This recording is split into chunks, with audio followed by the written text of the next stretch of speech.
sampaikan bahwa syariat Islam kemudian ketuhanan yang Maha Esa itu diterjemahkan oleh PBB sesuai karena hak asasi, sesuai dengan Islam, karena memang itulah ketuhanan yang Maha Esa dipahami oleh PBB. Tetapi sadarkah Bapak di ruangan kecil ini saja sudah terjadi perbedaan, dan bukankah kalau di kalangan masyarakat bisa menimbulkan friksi begitu Pak antar golongan masyarakat? Saya kira tidak perlu mengadakan friksi kalau kita berbeda pendapat. Kalau ini misi Bulan Bintang ini, misinya adalah tadi menciptakan masyarakat yang maju, masyarakat yang cerdas, masyarakat yang demokratis. Dalam masyarakat demokratis, perbedaan pendapat itu adalah hal yang wajar. Jadi kita silakan aja berbeda pendapat. Bahwa Bulan Bintang menginginkan seperti ini, jangan dihalangi. Bahwa PDS menginginkan yang lain, silakan. Ya, kita bawa ke parlemen. Jika dalam parlemen ada kekuatan politik yang tidak setuju, tentunya itu bagian dari proses demokrasi. Silakan. Ya, terima kasih atas kesempatan. Saya hanya ingin mengajak kepada rekan-rekan PBB untuk kita kembali saja kepada apa yang telah dicetuskan oleh founding father negara ini, bahwa dasar negara kita itu adalah Pancasila, dan nilai Pancasila ini telah mencantumkan atau telah berlandaskan apa-apa yang Bapak-bapak mungkin kita kembali lagi Pak ya. Dan ini tidak akan jadi perdebatan, akan jadi perdebatan karena tidak menyebut syariat Islam atau syariat Kristen atau syariat Hindu atau Buddha, sudah tercantum semua dalam Pancasila. Dan ini Terima kasih banyak Pak. sekalian saya mau klarifikasi Pak, bahwa PDS dilahirkan tanpa asas Kristen. PDS dilahirkan dengan asas Pancasila sejak dilahirkan pada tahun 2001. Terima kasih banyak Pak. Kesempatan. Ada interupsi di belakang. Oh, Bapak, kita berikan kesempatan yang lain Pak. Kalau masih belum berganti orang, mungkin saya beri kesempatan Pak Anwar dulu. Syariat Islam, umat Islam menghendaki dilaksanakan syariat Islam. Apabila umat Kristen mempunyai syariat Kristen, silakan perjuangkan. Ya. Kita ini negara demokratis. Kalau memang ada syariat seperti itu, sekarang ada satu hal ya, bahwa seperti tuntunan dalam bidang ekonomi, ada ekonomi syariah, ada bank syariah. Karena memang kebetulan dalam agama kami ada tuntunannya. Kami perjuangkan itu. Baik, itulah tadi pertanyaan saya, Pak. Persoalannya bukan masalah ekonomi syariah atau bukan syariah.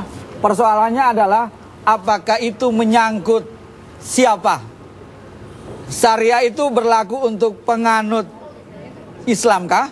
Atau juga untuk penganut-penganut agama yang lain? Persoalannya sebetulnya di sana kan. Kita sangat berbahagia kalau seluruh umat beragama di Indonesia melakukan perintah agamanya yang dengan taat. Saya khawatir memang kita sama-sama belum menerapkan ajaran agama kita, makanya kita banyak persoalan-persoalan bangsa ini. Iya Pak, tapi bila syariat itu memang bermanfaat, apa salahnya itu Pak? Bermanfaat bagi pemeluknya, bagi semua orang. Bagi pemeluknya, tadi kan Bapak bilang, bagi pemeluknya. Kalau saya melakukan sesuai dengan ajaran yang saya yakini, izinkan saya juga melakukan itu. Persoalannya adalah tatkala itu menjadi domain umum. Kalau itu domain masing-masing, tentu itu hak hajasi yang harus dihormati oleh semua orang. Baik. sebagai contoh. Baik, maaf, waktu Anda sudah selesai ya.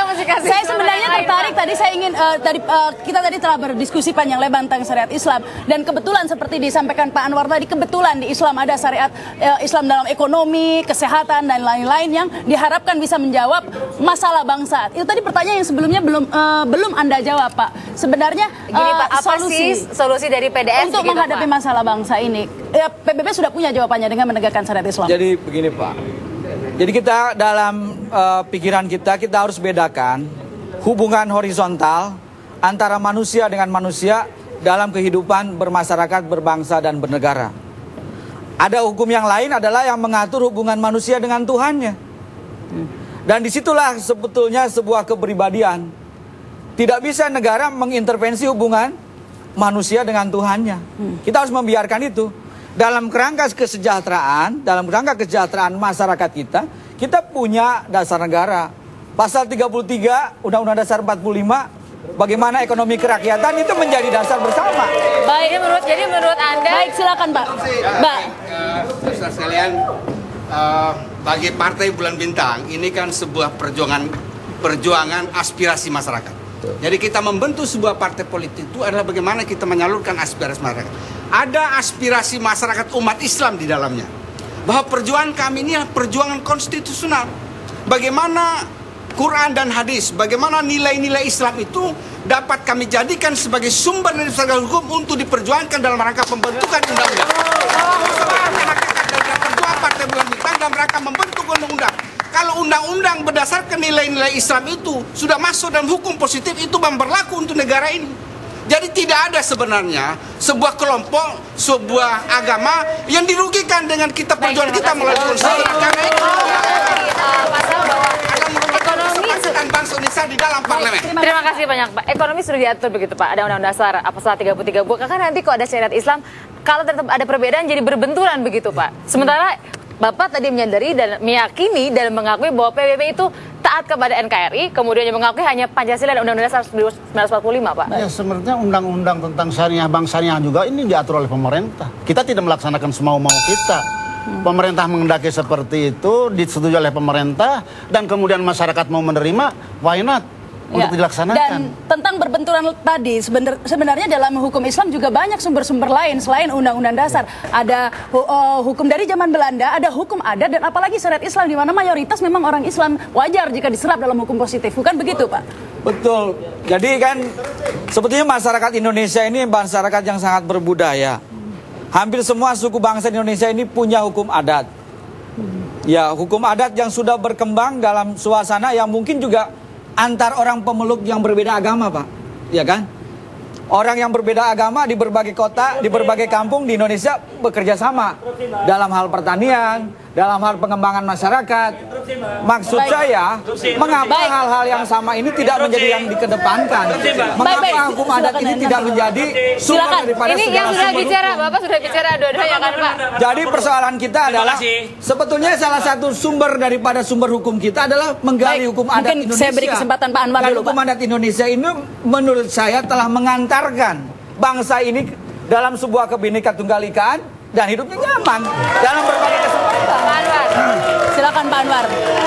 Partai Bulan Bintang sama sekali tidak menolak kemajemukan kita. Sama sekali tidak menolak. Tetapi di antara bangsa ini, di antara bangsa Indonesia ini ada sekelompok besar umat atau bangsa ini yang beragama Islam. Mereka menghendaki supaya bagi mereka diberlakukan hukum Islam, syariat Islam. Jadi tidak menyangkut masalah-masalah yang lain. Dalam Piagam Jakarta pun disebutkan bahwa hanya apabila negara ini diwajibkan menjalankan syariat Islam bagi pemeluknya saja, bukan bagi yang lain-lain. Saya akan pegang itu. Ya, pernyataan Pak Saleh itu sangat menarik bagi saya. Harus dipegang. Harus untuk dipegang. para pemeluknya. Untuk pemeluknya Itu mungkin komitmen kita sebagai sebuah negara bangsa. Hanya untuk pemeluknya saja. Di Piagam Jakarta bunyinya seperti itu. Sekarang komitmen PBB hari ini.